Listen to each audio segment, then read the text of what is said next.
Hello everyone, welcome to my YouTube channel. কেমন আছো সবাই? আশা করি তোমরা সবাই খুব ভালো আছো। তো আমি অত্যন্ত কষ্টের সাথে এই ভিডিওটা বানিয়েছি। দেখো, আমি যে জিনিসটা করে সেটা এই যে এখানে আমাদের শশা বাড়ি ছিল। কেননা তোমরা যারা বাঙালি ক্রিয়েটর আছো তারা অবশ্যই জানো শশা কী জিনিস, কিংবা আমাদের ভারতের যারা আছো তোমরা অবশ্যই জানো শশা কী জিনিস।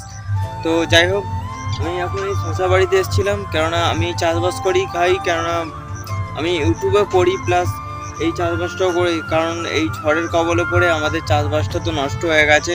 কেননা আমি চাষবাস যেটা করেছিলাম সেটা তো একবারে ঝড়েতে কি অবস্থা করেছে দেখছি।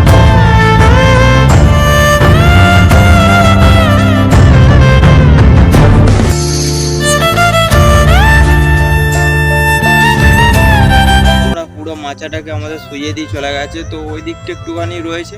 তো সেটা আর থেকে কি লাভ আছে বলো? তো বন্ধুরা, এবার আমরা খাবো কি সেটা আমরা চিন্তা করছি। কেননা এত কষ্ট করে জিনিসটা তৈরি করেছিলাম, একটা জিনিস তৈরি করে ভেঙে গেলে কি হয় জানো? মনটাই ভেঙে যায়। তো সেই রকম হচ্ছে ইউটিউবটাও সেরকম।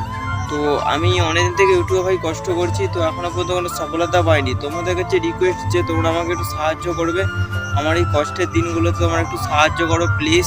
কারণ আমি ইউটিউব করে আমি অনেক সাশ্রয় করতে চাই, তোমাদের কাছে একটু ভালোবাসা পেতে চাই। প্লিজ তোমরা আমাকে একটু তোমাদের ভালোবাসা দিয়ে এই ছোট্ট ভাইটাকে আগিয়ে নিয়ে চলো।